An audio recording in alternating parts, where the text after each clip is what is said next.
O baterista que, sem querer, criou a sonoridade dos anos 80 e mudou a história do rock. Nos anos 70, a música e, por tabela o rock, eram marcados por uma sonoridade mais orgânica, com instrumentos analógicos dominando as gravações.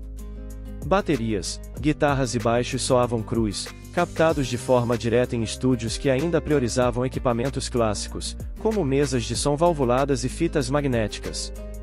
A energia das bandas vinha do desempenho ao vivo, com pouca interferência tecnológica, criando um som que parecia mais próximo do que se ouvia nos palcos. O cenário mudou com a chegada dos anos 80, a popularização dos sintetizadores, baterias eletrônicas e gravações digitais trouxe uma estética mais tecnológica ao rock.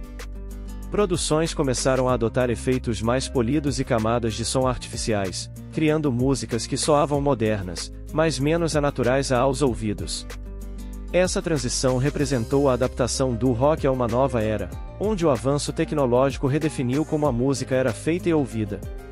E um ajuste técnico que foi descoberto por acaso contribuiu muito para isso.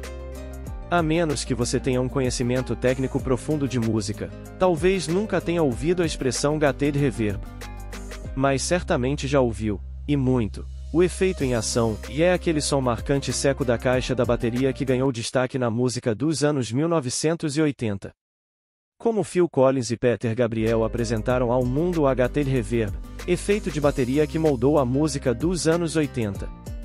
Em 1979, Peter Gabriel estava gravando seu terceiro álbum solo, que sairia sob seu próprio nome, mas que é bastante conhecido como A Melt, A Derretido em português, em alusão à foto de capa onde Peter aparece neste estado.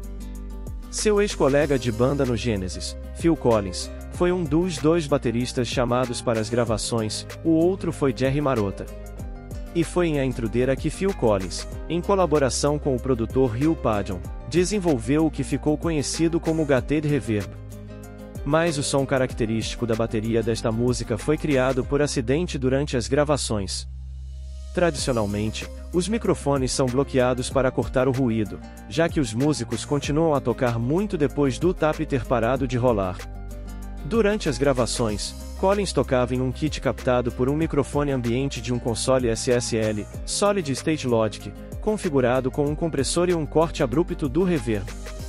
O engenheiro Hugh Padgham percebeu o efeito único e decidiu usá-lo. O resultado foi uma batida intensa e seca, que se tornou a base emocional da faixa. Um dia, Phil estava tocando bateria e eu tinha o talkback reverso ligado porque ele estava falando, e então ele começou a tocar bateria, contou Padgham. O som mais inacreditável saiu por causa do compressor pesado. Eu disse, meu Deus, esse é o som mais incrível. Steve, ouça isso, se referindo ao produtor Steve Lillivich. Mas do jeito que o talkback reverso estava configurado, você não conseguia gravar, prossegue Padgham. Então eu mandei modificar a mesa naquela noite. Pedi para um dos caras da manutenção desmontar a mesa e obter uma saída dividida desse compressor e alimentá-la em um ponto de conexão no campo de entrada para que eu pudesse então conectar em um canal na placa. De lá, conseguimos rotear isso para o gravador. O gated reverb revolucionou a forma como as baterias eram gravadas e mixadas, influenciando fortemente o som dos anos 80. Depois de A Intruder, Collins usou o mesmo efeito em A In There Tonight, seu primeiro grande sucesso solo, e a técnica rapidamente se tornou uma assinatura de produções pop e rock da época. Assim, Intruder foi a música que redefiniu a maneira como baterias seriam gravadas em estúdios pelo mundo.